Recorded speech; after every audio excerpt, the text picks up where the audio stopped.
Hey, how's it going, everyone? All right, welcome to an introduction into inking.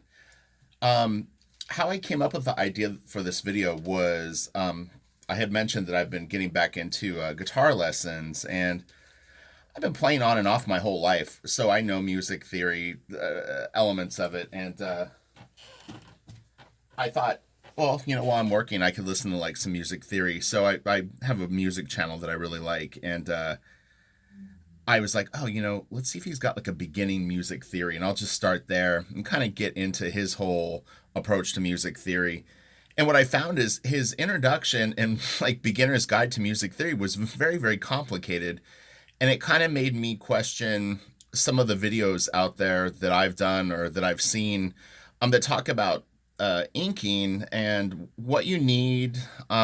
So this isn't going to be a technique video. I have other technique videos, and I'll get into some basic techniques in another video for beginners. But I thought I would show you kind of like your basic options, what I think you should get based on your own goals, and hopefully this helps people. And again, this is for people that just want to ink and haven't. So it's going to be real simple, but I think really, really good.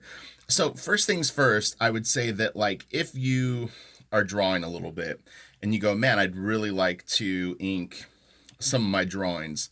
The easiest way to get involved in inking your own drawings in a cheap way is to just buy a few Pigma microns.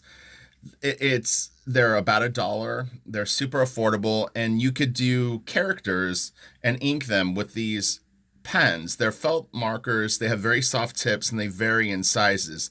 So the sizes run from what they have one that is a 005. This is well, there's a 003.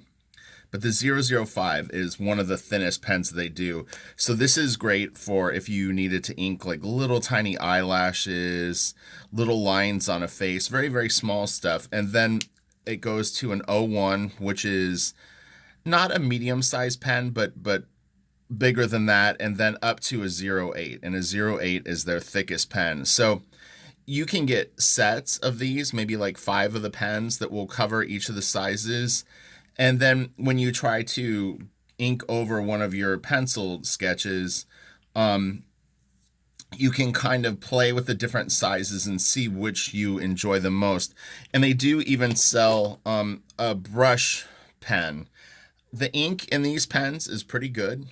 I would be careful if you're going to buy them on eBay to avoid the Chinese sellers. You will see them on eBay and they're very cheap, but they are counterfeit. And so you would be better off buying them from like a legitimate store. And I would even say that on Amazon, you do run the risk of someone just having purchased, cases of super cheap counterfeit pens on eBay or a Chinese website, and then they're just reselling them. So yeah, you want to get them from an art store. They're only $1 a piece, so you can get in and out with these for probably $6 to $8 and have a set. And then the only other thing you would need if you were just getting characters is a decent eraser. I like these plastic erasers from Japan. They come in a lot of different shapes and sizes. Some people use what they call a kneaded rubber eraser, and this is kind of a malleable, just a piece of rubber eraser. I've never been a huge fan of these, but I know a lot of pencilers do use them. So you can try it. They're what I find is if you have a pencil drawing and you ink it and you run an eraser over it to erase the pencils, unfortunately, sometimes it will damage your inks, meaning that as you're erasing, the ink will kind of come up and your drawing will look faded where you maybe had put down some real nice blacks with your brush Pigma or some of these finer pens, and it really kind of can sort of destroy the line quality. I find personally that these plastic Japanese erasers, the ones that I use are, well, now they're spearmint scented, but if you just Google plastic, what is it? I don't think there's a brand, just plastic eraser, and the scented ones, there's like Coca-Cola. These are really good, and they don't seem to destroy my inks as much. So again, if you just want to draw some sketches and ink them, these are great, and it's affordable. So that's your introduction into just inking a drawing. Now, if you want to get into other tools, what you're going to probably move into next would be some sort of either brush pen, a real brush, or what they call a crow quill or a Hunt 102. Oh man, this one's trashed. Oh no, it's a piece of hair. Is it? No, no, it got bent in my desk. Wow. So it can be a little confusing because there's multiple names that they call a crow quill. You'll hear it called, a Hunt 102 or a speedball or, like a pen or a nib. But they all refer to the same thing, which is essentially, I'm going to pull this pen out. I'll talk about the holder and all that because it comes kind of separately. I just want to get out this bent nib. So when you buy one of these plastic holders, it'll just be this brown plastic thing. There's two versions of it. If you look right here, this has got a hole in it. You want the one with the hole and not the one that has like a little peg inside. Because I don't really know what the one with the peg inside is for, but I accidentally, when I originally started inking, bought those, and I could not get the nib in the holder. And so, I mean, honestly, my very first day buying professional tools, I was stuck because I couldn't even get the pen and the thing. And I'm like, well, this is going to be a long road if I can't even fricking put the tool into the holder, you know? So I get where this could all be very confusing if you've never done it before.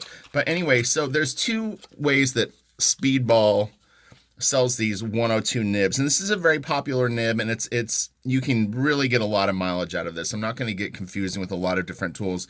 So it comes in a twin pack, which this will be probably about $3 to $5 for two nibs. This starts to get expensive, and these will cost somewhere between probably $13 and $20 for a box of 12. This is one little trick that I found is the quality of these two packs for whatever reason, and I know that they're probably not made differently than those. These tend to be better. I'm telling you, I have had enough experience with these pens, and I've worked with thousands and thousands of Hunt 102s.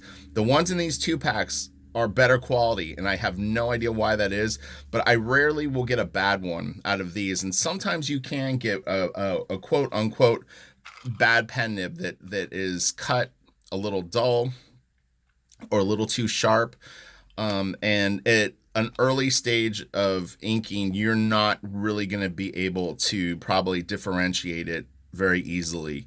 So either is fine though, but just like if you see the two packs and they're affordable, it wouldn't be a bad idea. So anyway, what you do is you take the nib and you're going to put it in here. And again, I'm not going to do an inking demo today. This is just about like simple tools that you can get. So I just literally put the nib, if I can get it. Yeah. So I take the nib and I put it in this little hole. The little grippy thing that I have on it here, I think I might have a clean one. Yeah, all it is this. People ask me about it quite often. It's just these little pink or red foam rubber, like kids' pencil. This one's called Grab Ho. I'm getting the dust off of this. I think I found this just somewhere in the house, and I was like, oh, sweet. I threw it in my desk. But yeah, so there's nothing super fancy. They're not built for these nibs. It's like I think I go in from the back because it gets thinner here and slide it on and just kind of have to force it up here. But if you even look, these two are slightly different. This one's got sort of little ridges on it, and this one doesn't. But it doesn't matter. You want the grip a little bit thicker. It'll be a little more comfortable and probably cause you to relax a little bit with the grip. Well, we can talk about actually holding the tools and stuff like that next video. So then the other thing that you can do is you can get brushes. Okay, so again, the price on these Pigma pens, microns, is about $1, maybe $1.30 a piece. Crow quills, the little holder is probably $1 or $2. The foam rubber thing, I mean, you can get a pack of them for a couple bucks. And then the crow quill nibs generally tend to be about $1 to $2 a piece, and it can vary, but so brushes can get expensive. A real professional brush will cost you probably somewhere between $12 and $22, and then depending on the size of the brush. So there's two brands that I generally teeter back and forth with, and I'm not recommending brands today, but I'll just say that these are the ones I use. So I use Raphael. It's a Kolinsky Sable, and I use an 8404, which is just sort of like the style of the brush. but the size is what's important. So I use either a 2, and then this is a 3. Now this is a different brand. It's called Winsor Newton, and this is a Series 7. Again, the Series 7 doesn't refer to anything other than the style of brush. So for Winsor Newtons, I use the style, Series 7, the size, 2 or 3. The Raphael, the style is an 8404, and it's a sable brush, and the size is same deal, a 2 or a 3. You can go up to a 4. I don't personally recommend brushes that are smaller than a 2, like a 1 or the zeros. People do use them, but I think it's a little unnecessary, and a nice 2 or 3 will get extremely fine lines. So now when you start working with these tools, the next thing you're going to need to do is buy ink. So ink will come in a variety of different size bottles and stuff like that. But if you're just getting your feet wet and inking, just get a small bottle, something that's a couple of ounces. These are, I don't even think, this is 1 fluid ounce of ink. This will last a while though. You could do a decent amount of drawings and ink them with this. Now we're not talking about pages yet. We're just talking about individual drawings. You're doing pinups. You're drawing, your favorite characters, maybe creating your own characters. And then this is the main ink that I use. So the main ink that I use is called Ultra Draw. I've used this ink for years. It's really good ink, and it's waterproof. You can dilute it, meaning you can add water to it and have like those gray kind of colors that you might see on people's pinups. If you ever see sort of light colored ink, what they're doing is they're watering ink down. Again, this is for beginners. People, I can't assume that you know anything. Again, that music theory video was quite an eye-opener for me in terms of how you can gloss over simple stuff. And then, so the thing is what I do though is, so now you have the ink. What are you gonna ink out of? What I do is, and you can, a really cheap and easy way, I put my ink in like a little tiny inkwell. So this is just a little glass. You could maybe put a candle in it. I think this was originally used for like salt, but you could also use a like a NyQuil cup, like one of those little medicine cups.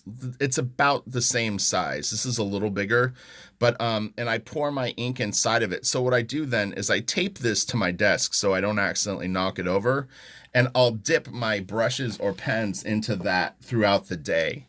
So then with the problem with buying these bottles of ink is they don't come with a sucker, meaning something that can suck the ink out of that little cup and back into this. So I've kept this old bottle of Pelican A. It was a Pelican black ink. And I store my old ink in this, and then I also use this. This just was around the house. It's some sort of, I don't know, probably face lotion or something. And it's a bottle, but it's got a sucker top on it. So when I'm done inking for the day, in theory, what I could do is I could take this and suck the ink up out of my little NyQuil cup and put it in here to store it.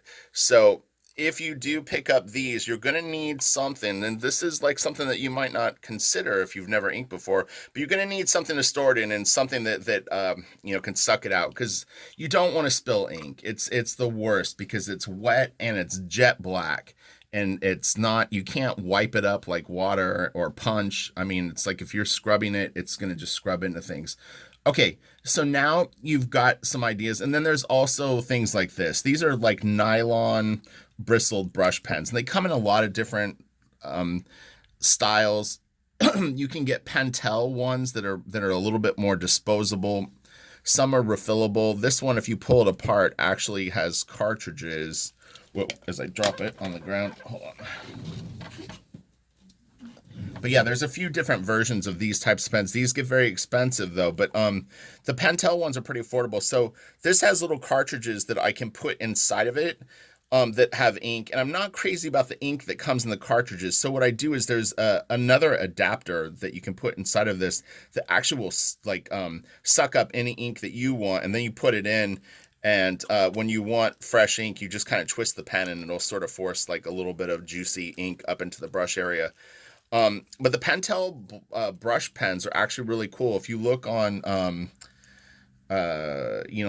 like Blick, or I'm spacing out on the Japanese site, but you can pick up different types of brush pens, or just Google brush pens. And there's refillable and disposable. Now I'm going to talk a tiny bit about if you want to ink pages. So you've been playing with inks, you've inked some of your pinups, but ultimately you are thinking that you want to try to ink comic books or you're going to draw pages. So with that, you're going to start to need a new set of tools. And then I would always recommend that you have a rag. And then also, let's talk about this, white ink. You're going to need some sort of white ink. I've been using this Holbein super opaque white for quite a while. This is an airbrush ink, and I know more and more pros are starting to use this, but this is great stuff. It flows great, and it's liquidy. It doesn't come like a paste. Some of these white paints that artists will use almost come like spackle, like it's like a real thick gooey thing and you have to dilute it and it just gets gross. This stuff comes ready to go. It'll cover stuff up great and it flows well, but this is very expensive. But you can get small bottles, but a small bottle like this I think is still probably somewhere between like $5 and $9. So it's not cheap, but this will last a while as long as you're not like doing a lot of like white splatter and stuff where you're going to do it. But it's the same deal with this. You're going to need a second little cup, like a little NyQuil cup for this.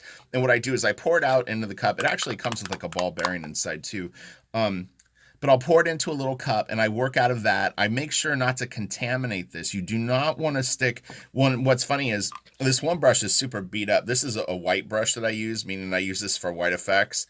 And then this is my black brush for black inking. So I would actually recommend that if you can afford two brushes, it's not a bad idea to get two real brushes if you're going to use real brushes for that.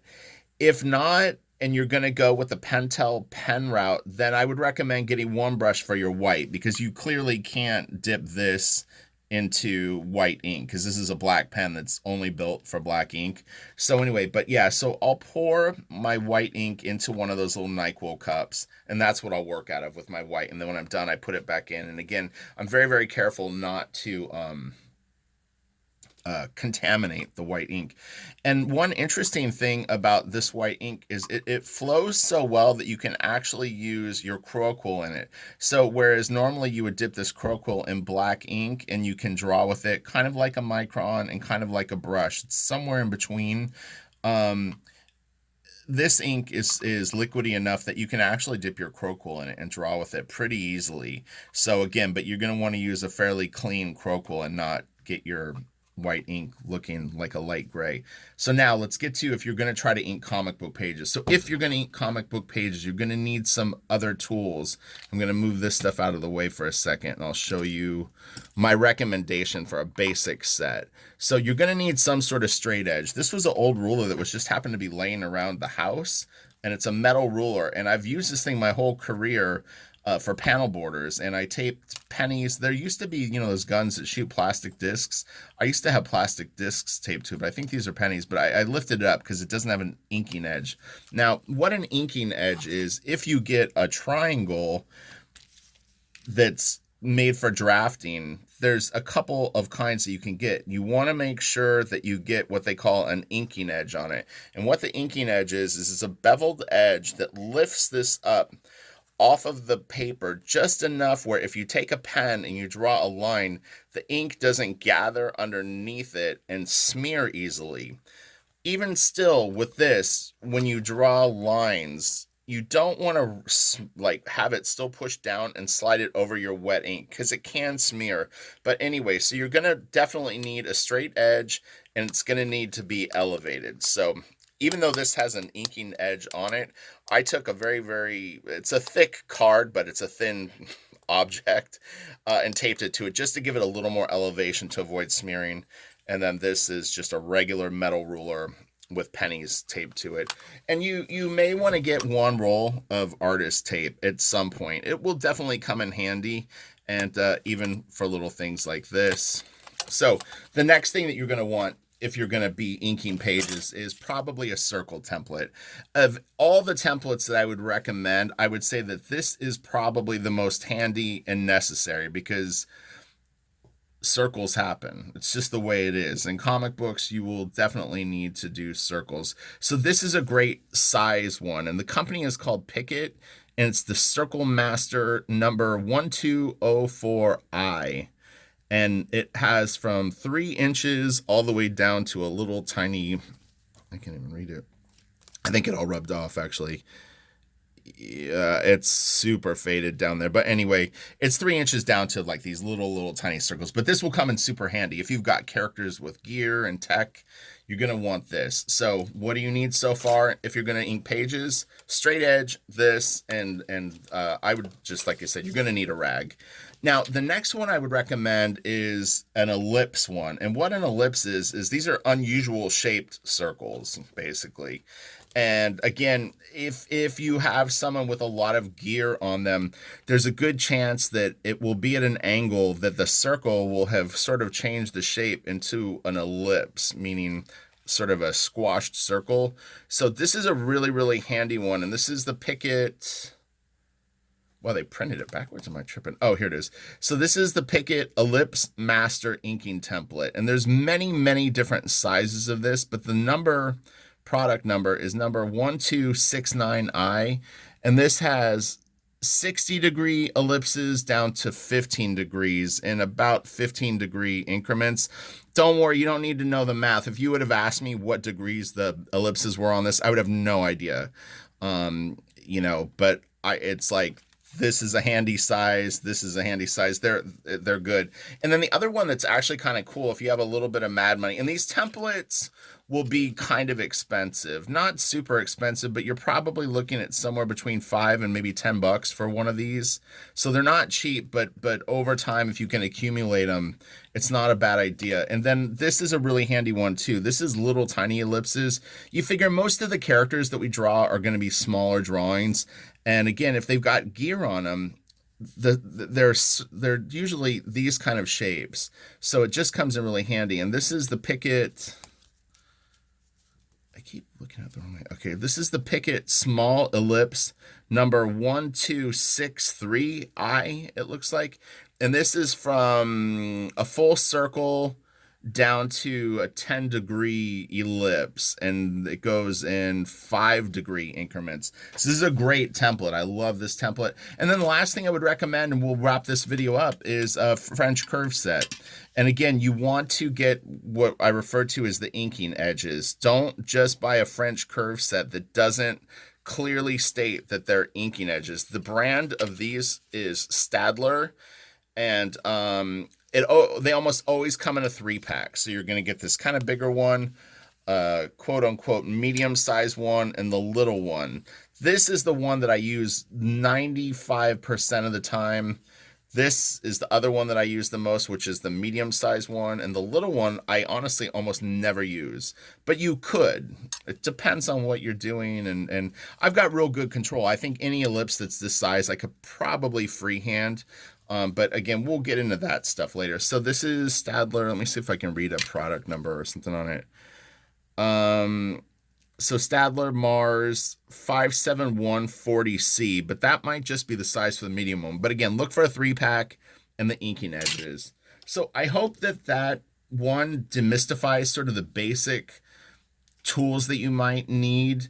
And depending on your sort of goals, you could start out with just a sketch set, meaning the Pigma pens, or move into some of the more proper tools. And then if you're going to do pages, then you're going to need the other tools. But I hope that that's a basic introduction into inking and something that people can understand. If you have any questions, by all means, throw them in the comment section.